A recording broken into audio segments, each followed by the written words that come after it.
Chile cambió, cambio cultural y cambio constitucional.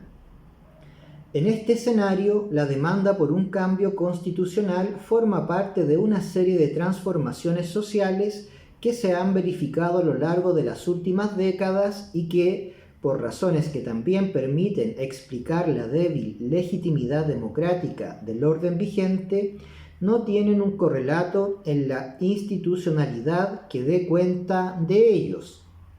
En otras palabras, podríamos decir que en las últimas décadas Chile cambió, pero su institucionalidad no. La nuestra es una institucionalidad que sigue anclada a nuestro pasado reciente, a las lógicas y temores de la dictadura, en definitiva anclada a la Constitución de 1980. Aunque se han verificado una serie de reformas al texto constitucional desde 1989, lo cierto es que hay dos grandes dimensiones del diseño original que se mantienen prácticamente inalteradas: la mercantilización de los derechos fundamentales, especialmente los de carácter social, y la concentración del poder. Volveremos sobre estos aspectos más adelante. Por ahora, quisiera detenerme para explicar la relación que existe entre estos cambios culturales y los cambios que se demandan a la Constitución.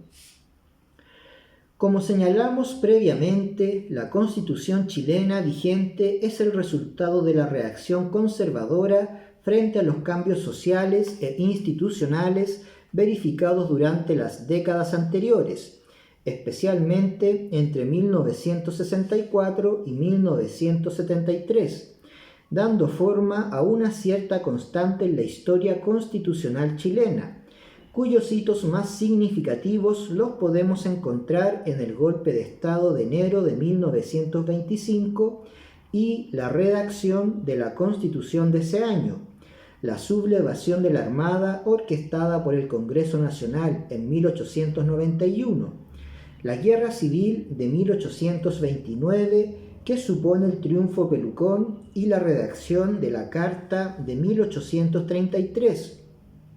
El golpe de 1973 forma parte de esta tradición, la reacción armada de los sectores conservadores más identificados con la protección de ciertos sectores privilegiados que se levantan contra gobiernos elegidos democráticamente. Sin embargo, la pretensión conservadora por ordenar la sociedad de determinada manera nunca logra disciplinar del todo las prácticas políticas que protagoniza la sociedad chilena y sus representantes, ya sea al alero de dicha normativa o bien a través de cambios institucionales. Así, el autoritarismo portaliano inicial de 1833 cede ante las presiones sociales y políticas, dando paso a reformas importantes que se verifican desde la década de 1850 y se profundizan con las reformas constitucionales de 1873-1874 y las llamadas leyes laicas de 1883-1884. Lo propio puede decirse de la Constitución de 1925, un diseño, el de Alessandri, inicialmente muy presidencialista, que, luego de varios años de crisis institucional sostenida, da paso a una práctica política más bien parlamentarizada, marcada por el desarrollo keynesiano que sigue la gran crisis financiera de 1929, es decir, un modelo económico y político muy alejado de las ideas originalmente recogidas en la norma fundamental. La Constitución chilena vigente forma parte de este derrotero histórico, una reacción conservadora y autoritaria contra el gobierno de Allende y los procesos de transformaciones sociales y económicas que venía mostrando Chile desde la década de 1930. Desarrollismo, incipiente industrialización a través de la Corfo, nacionalización de recursos naturales, en especial del cobre, reforma agraria, surgimiento y extensión de las clases medias, extensión de los derechos civiles y políticos, entre otros. El proyecto político consagrado en la Constitución de 1980 es una respuesta a ese proceso, un intento por contener los cambios sociales a través de un diseño institucional muy presidencialista y funcional a la concentración del poder, que neutraliza la posibilidad del Estado de proveer servicios sociales de calidad a la población y le entrega dicha tarea a empresas privadas. Así, la concentración del poder y la mercantilización de los derechos sociales generó un proceso de creciente precarización de la sociedad, marcado por la segregación social y territorial y el enriquecimiento de una pequeña minoría económica. Este factor es clave para comprender por qué la Constitución, ilegítima en su origen, ha persistido en su ilegitimidad, pues ha sido utilizada para evitar que los cambios sociales, representados por las demandas sociales de los últimos 30 años, lograran consolidarse en cambios institucionales.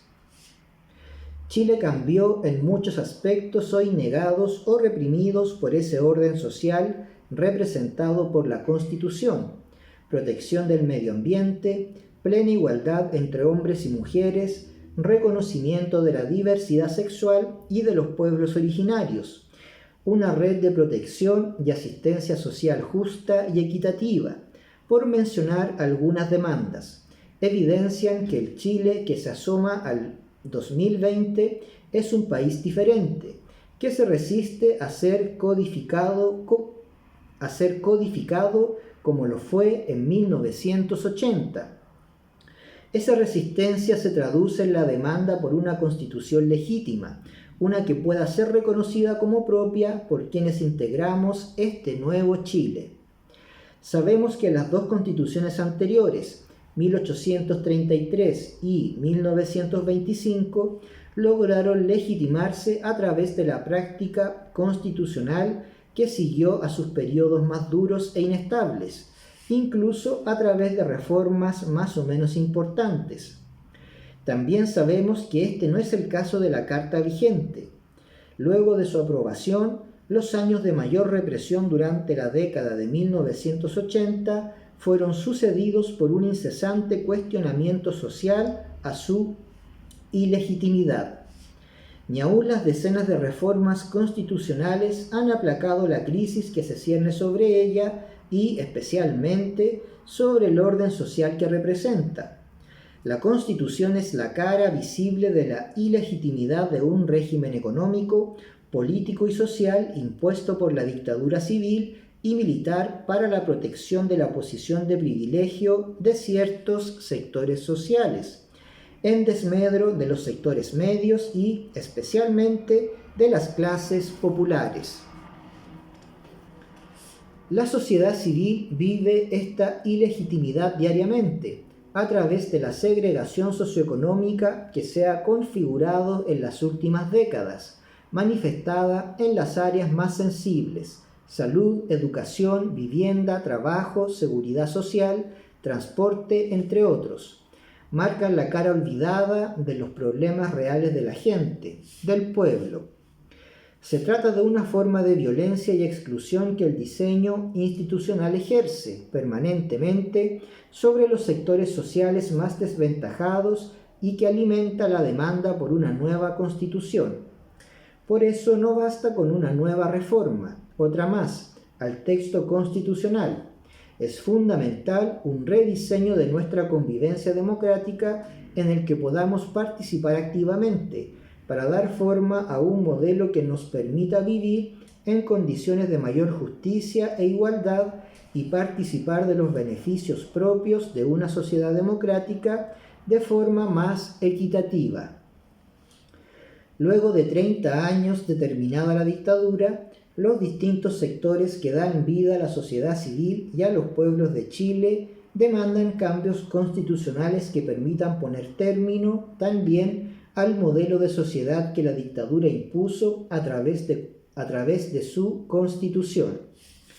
En un hecho que la sociedad chilena lleva mucho tiempo discutiendo sobre el cambio constitucional y la necesidad de redactar una nueva constitución, incluso antes de su propia aprobación. Distintos sectores sociales han promovido la necesidad de una reflexión crítica sobre la necesidad de un proceso constituyente democrático y riguroso. En estos asuntos constitucionales, el ciudadano y la ciudadana común y corriente se juega mucho más de lo que cierta clase política se esfuerza por transmitir. De la Constitución derivan, por ejemplo, el sistema escolar y universitario de educación pública y privada, el sistema de salud, la protección al trabajo y la seguridad social, todos ellos derechos fundamentales que mantienen la estructura de su diseño original. En las últimas décadas se han aprobado más de 40 leyes de reforma constitucional, la mitad de ellas posteriores a 2005, sin considerar los innumerables proyectos aún en trámite.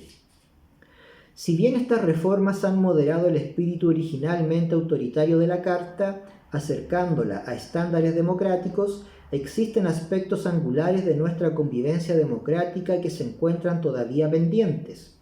El sistema de protección de derechos fundamentales, el sistema de quórum para las materias de ley más importantes, el presidencialismo reforzado, la excesiva centralización territorial del poder, entre otras. A pesar de los esfuerzos por democratizar su contenido, el texto sigue careciendo de legitimidad entre la población. Existe una sensación permanente de insatisfacción y engaño, con o sin la firma del presidente Lagos. Esta sigue siendo la constitución de la dictadura, aquella que fue redactada durante estado de sitio e impuesta mediante fraude electoral. No es nuestra constitución, nunca lo ha sido. Existe una desafección social masiva respecto del orden constitucional, de una sociedad que no lo reconoce como suyo ni como legítimo. La Constitución es percibida como una norma ajena, extraña, redactada por otros y para otros, una Constitución que no asegura una convivencia social pacífica y democrática, pues petrifica un modelo social injusto, abusivo y segregador. Por ello, no estamos en presencia de una cuestión de teoría constitucional, reservada a una élite especializada de juristas iniciados en los modos, ritos y formas del derecho constitucional. Esta carta es y será ilegítima porque plasma un sistema político y social diseñado al servicio de intereses económicos que benefician a una minoría social que reditúa a costa de la inmensa mayoría. El pueblo lo sabe y se moviliza para denunciarlo. El abuso del poder económico en las ISAPRES, la banca y el retail, la colusión empresarial, el centralismo político y administrativo, en fin, el lucro en educación y seguridad social han movilizado a millones de personas que, a lo largo de todo el país, se manifiestan contra el modelo social impuesto desde la Constitución. Son un fiel reflejo de cómo la sociedad sí conoce de cuestiones constitucionales, desde su propia inmediatez y experiencia, rebelándose contra un sistema deslegitimado de ese conocimiento. Este es un problema que supera a la clase dirigente, pues estamos en presencia de una rebelión que demanda un nuevo pacto político.